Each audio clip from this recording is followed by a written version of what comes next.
नमस्कार दोस्तों, मेरा नाम है आशुतोष और आप देख रहे हैं डायनामिक इम्पल्शन। आज के इस वीडियो में हम बात करेंगे 11 मार्च 2023 के करंट अफेयर्स की। और ज्ञान को कभी भी छोड़ इसलिए वीडियो को अंत तक अवश्य देखिएगा। आप समझ रहे होंगे आज एनर्जी काफ़ी लो है, तबीयत ठीक नहीं है, लेकिन फिर भी आप लोगों की सेवा में सदैव तत्पर है dynamic impulsion. Daily current affairs का संकल्प लिया है, जब तक हो पाएगा तब तक अवश्य पूरा करेंगे। चलिए शुरू करते हैं आज के इस वीडियो को सबसे पहली जानकारी के साथ। सबसे पहली जानकारी, पश्चिम बंगाल के मुख्यमंत्री ने केंद्र सरकार से राज्य में पोस्ता आप लोग समझते हैं, अगर मिलेगी फ़ोटो तो हम चला देंगे यहाँ पे, पोस्ता की खेती करने की अनुमति देने का आग्रह किया है। पोस्ता से तैयार होने वाले व्यंजन बंगाली व्यंजनों का अभिन्न अंग है और केवल कुछ राज्यों में ही इसकी खेती होती है और मतलब वहाँ ज़्यादा यूज़ किया जाता है पश्चिम बंगाल में, और दूसरे राज्यों से इंपोर्ट एक्सपोर्ट में जो है वो तो महंगा, ये पोस्ता जो है महंगा है, सीधी सी बात है, इसीलिए अनुमति ली गई है ना। आप लोग और पढ़िएगा इसके बारे में क्यों ऐसा है, थोड़ा डीप जाइएगा, हर चीज़ में थोड़ा डीप, जिसमें हम कहते हैं इंपॉर्टेंट है डीप तो उसमें जाना ही चाहिए। चलिए इंपॉर्टेंट है क्वेश्चन, जैसा कि हमने बताया। बाकी पोस्ता की फ़ोटो आपने शायद देख ली होगी, अगर हमने नहीं चलाई तो इंटरनेट पे आप देख सकते हैं। आइए अगली जानकारी, इंटरनेट उपकरण बेचने वाली अमेरिकी साइबर सुरक्षा कंपनी, नाम सुना होगा सोनिक वाल। इसके उपकरण एक मैलवेयर से संक्रमित पाए गए हैं हाल ही में।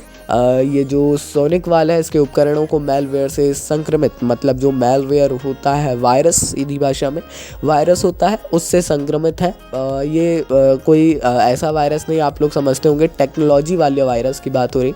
मैलवेयर लॉगिन उपयोगकर्ताओं के हैशेड क्रेडेंशियल्स को चुरा सकता है और उसके बाद ऑनलाइन उपयोग करने के लिए उस जानकारी को पुनः प्राप्त भी कर सकता है। आइए आगे बढ़ते हैं। भारत और संयुक्त राज्य अमेरिका ने वाणिज्यिक संवाद 2023 के बाद सेमीकंडक्टर सप्लाई चेन और नवाचार भागीदारी पर एक समझौता ज्ञापन पर हस्ताक्षर किए हैं। देखिए, ये हाल ही में वाणिज्यिक संवाद 2023 हुआ भारत और संयुक्त राज्य अमेरिका के बीच, जो कि बहुत होता है ना। और अब इसके बाद एक समझौता किया गया है सेमीकंडक्टर सप्लाई चेन और नवाचार भागीदारी पर। ये समझौता अमेरिका के चिप्स और विज्ञान अधिनियम और भारत के सेमीकंडक्टर मिशन के तहत सेमीकंडक्टर सप्लाई चेन के लचीलेपन और विविधीकरण, मतलब इसको और आगे बढ़ाने के लिए दोनों के बीच सहयोगी तंत्र स्थापित करेगा। बहुत ही इंपॉर्टेंट क्वेश्चन, सेमीकंडक्टर तो हॉट टॉपिक। आइए आगे बढ़ते हैं। असम ने सबसे बड़ी संख्या में हस्तलिखित नोट्स के लिए Guinness world records hall of fame में प्रवेश किया है। असम सरकार को अहोम वंश के महान योद्धा, नाम सुना होगा, हमने भी काफ़ी बार इनके बारे में बात की है, लचित बोरफुकन, बहुत ही महान, वाकई में महान योद्धा। इनके जो इन पर हस्तलिखित निबंध है, इसके लिए दुनिया के सबसे बड़े फ़ोटो एल्बम के रूप में प्रस्तुत किया गया है और आप कह सकते हैं कि रिकॉर्ड बनाया है। वाकई में बड़ी बात है ना। अब देखते हैं क्या होता है गिनीज वर्ल्ड रिकॉर्ड्स इसमें क्या करता है। बाकी हॉल ऑफ फेम होता है वहाँ पे, उसमें तो प्रवेश कर लिया है असम ने, है ना। असम ही बोला जाएगा, असम सरकार ने, अच्छी बात है। ऐसी नई नई चीज़ें होती रहना चाहिए, ये सारे नवाचार और नई पहल कहलाती हैं। आइए आगे बढ़ते हैं।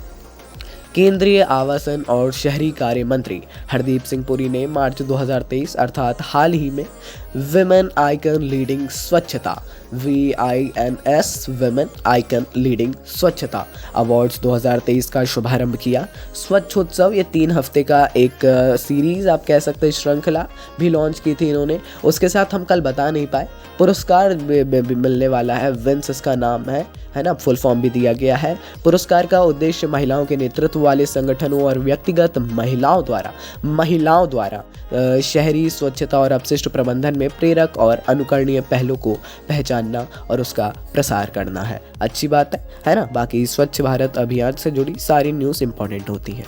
आइए अगली जानकारी, युवा मामले और खेल मंत्री अनुराग सिंह ठाकुर ने नई दिल्ली में खेलो इंडिया 10 कदम, पूरा नाम है इसका, 10 कदम नहीं है, 10 का दम, है ना, लिखा हुआ भी इस टूर्नामेंट का उद्घाटन किया। अंतर्राष्ट्रीय महिला दिवस 2023 समारोह के उपलक्ष्य में युवा मामले एवं खेल मंत्रालय 10 से 31 मार्च तक खेलो इंडिया 10 कदम टूर्नामेंट का आयोजन कर रहा है। महिला दिवस में किया गया इसका यही कि इस प्रतियोगिता में लगभग 15,000 महिला एथलीट भाग लेंगी, जिसमें 10 खेल शामिल है। ये भी उसी के जैसा है, खेलो इंडिया यूथ गेम्स, खेलो इंडिया जो अन्य गेम्स होते हैं या ओलंपिक्स के भांति ही आप कह सकते हैं। तो चलिए दोस्तों, जैसा कि हमने शुरुआत में आपको बताया एनर्जी लो थी, इसीलिए क्वेश्चंस कम है। ये नहीं बोलूँगा जानकारियाँ की थी नहीं, झूठ नहीं, बिल्कुल जानकारियाँ थी, लेकिन आप लोगों को पता ही है कि आज नहीं तो कल जानकारी अवश्य ही आती है, इसलिए रेगुलरिटी बनाकर देखते रहिए। कुछ भी कन्फ्यूज़न हो कमेंट में पूछिएगा। नमस्कार, डायनामिक इम्पल्शन।